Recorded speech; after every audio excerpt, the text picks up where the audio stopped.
बिस्मिल्लाहिर्रहमानिर्रहीम। अस्सलाम वालेकुम व्यूअर्स, मैं वेलकम करता हूं आपको स्टैटिस्टिक्स के फार्मूलाज की दुनिया में और उम्मीद करता हूं आप सब खैरियत से होंगे।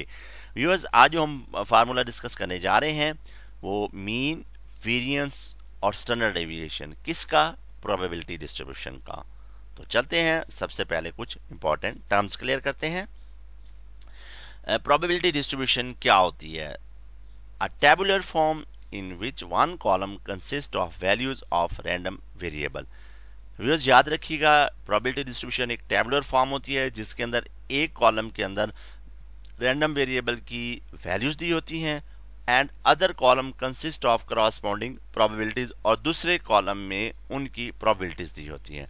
अब मैं आपको इसे को एग्जांपल से क्लियर करवाता हूं। तो ये देखें व्यूअर्स, टेबल आपकी स्क्रीन पर डिस्प्ले हो चुका है। तो देखा आपने, पहले कॉलम के अंदर रैंडम वेरिएबल की वैल्यूज दी हुई हैं 0, 1, 2, 3, और दूसरे कॉलम के अंदर उसकी प्रोबेबिलिटीज दी हुई हैं। यानी कि 0 की प्रोबेबिलिटी क्या है? 1/8। 1 की प्रोबेबिलिटी क्या है? 3/8। 2 की प्रोबेबिलिटी क्या है? 3/8। और 3 की प्रोबेबिलिटी क्या है? 1/8। तो आपने देखा व्यूअर्स, डेफिनेशन के मुताबिक एक कॉलम के अंदर रैंडम वेरिएबल की वैल्यूज दी हुई हैं और दूसरे कॉलम के अंदर उसकी प्रोबेबिलिटी दी हुई है। तो इस टेबल को हम कहेंगे प्रोबेबिलिटी डिस्ट्रीब्यूशन। तो मैं आपको कुछ और मजीद इंपॉर्टेंट टर्म्स जो है वो यहाँ पे क्लियर करवाता चलूँ। व्यूअर्स, पूरी स्टैटिस्टिक्स के अंदर पी ऑफ एक्स या एफ ऑफ एक्स हमेशा रिप्रेजेंट करेगा प्रोबेबिलिटी को। अगर व्यूअर्स ये ब्रैकेट्स ना हो, पी एक्स लिखा हो या एफ एक्स लिखा हो, तो इसका मतलब ये हुआ कि पी और एक्स आपस में मल्टीप्लाई हो रहे हैं और एफ और एक्स आपस में मल्टीप्लाई हो रहे हैं। तो अगर इसमें एक्स के साथ जो है ब्रैकेट्स इन्वॉल्व कर दी जाए तो उसको हम कहेंगे प्रोबेबिलिटी। तो मैं उम्मीद करता हूँ व्यूअर्स ये कॉन्सेप्ट आप कभी भी नहीं भूलेंगे। पी ऑफ एक्स या F of x always represent probability. तो अब हम चलते हैं मजीद कुछ प्रॉपर्टीज की जानिब। किसकी? प्रोबेबिलिटी डिस्ट्रीब्यूशन की। तो व्यूअर्स, जो पहली प्रॉपर्टी है वो ये है कि किसी भी रैंडम वेरिएबल की जो वैल्यूज होगी उसकी जो प्रोबेबिलिटी होगी वो ऑलवेज 0 और 1 के दरमियान होगी, और उसकी जो टोटल प्रोबेबिलिटी होगी, यानी कि ये जो हमारे पास लास्ट कॉलम होगा यानी कि सेकंड कॉलम होगा, उसकी जो टोटल प्रोबेबिलिटी होगी वो हमेशा 1 के बराबर होगी। तो ये व्यूअर्स इसकी दो प्रॉपर्टीज़ हैं, यानी कि उसके लाज हैं, ये आपने कभी नहीं भूलने। किसी भी रैंडम वेरिएबल की जो प्रोबेबिलिटी होगी वो 0 और 1 के दरमियान आएगा उसका आंसर, और उसके बाद उस कॉलम को ऐड करेंगे तो वो 1 के बराबर होना चाहिए। तो उसको हम कहेंगे प्रोबेबिलिटी डिस्ट्रीब्यूशन। तो अब हम चलते हैं व्यूअर्स अपने मीन की जानिब। तो व्यूअर्स, जो प्रोबेबिलिटी डिस्ट्रीब्यूशन का मीन है उसको हम कैसे लिखते हैं? तो पहले आपने व्यूअर्स लेफ्ट साइड पे आपने लिखना है mu is equal to expected value of X is equal to sigma. और व्यूअर्स यहाँ पे याद रखिएगा, यहाँ पे कैपिटल एक्स है और यहाँ पे आपने जब सिग्मा की फॉर्म में लिखेंगे तो स्मॉल एक्स लिखेंगे और साथ ही उसके प्रोबेबिलिटी ऑफ एक्स लिखेंगे हम।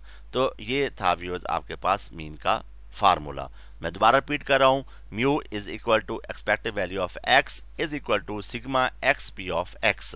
तो व्यूअर्स, यहाँ पे एक बात और मैं आपको बताता चलूँ, अगर यहाँ पे एक्स स्क्वेयर होता तो यहाँ पे आप स्मॉल एक्स स्क्वेयर लिखते, अगर यहाँ पे एक्स क्यूब होता तो यहाँ पे आप एक्स क्यूब लिखते, और यहाँ पे हमेशा पी ऑफ एक्स ही आएगा। अब यहाँ पे ये नहीं है कि अगर यहाँ पे एक्स स्क्वेयर है तो इधर भी एक्स स्क्वेयर आ जाएगा, इधर भी एक्स स्क्वेयर आएगा, तो ऐसा नहीं है।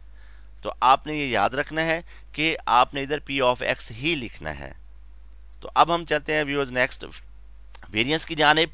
तो वेरिएंस का फार्मूला क्या है? Sigma square is equal to variance of X is equal to expected value of X square minus, अब आपने यहाँ पे व्यूअर्स स्क्वायर ब्रैकेट इस्तेमाल करनी है, एक्सपेक्टेड वैल्यू ऑफ एक्स का होल का स्क्वायर।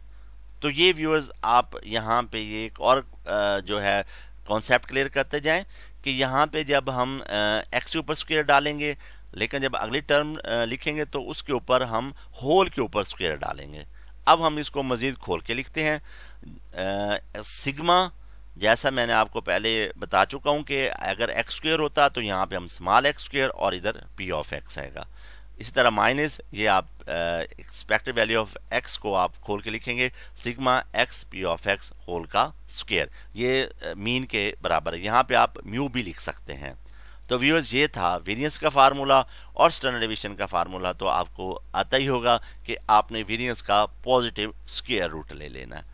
तो ये था व्यूअर्स आज आपके पास मीन, वेरिएंस और स्टैंडर्ड डेविएशन के फार्मूलाज का कॉन्सेप्ट। मैं उम्मीद करता हूँ व्यूअर्स आज आपको ये वाली वीडियो पसंद आई होगी, और पसंद आई होगी तो प्लीज़ अपने दोस्तों के साथ ज़रूर शेयर कीजिएगा। Thanks for watching. मिलते हैं अगली वीडियो में, तब तक अपना बहुत सारा ख्याल रखिएगा। अल्लाह हाफिज़।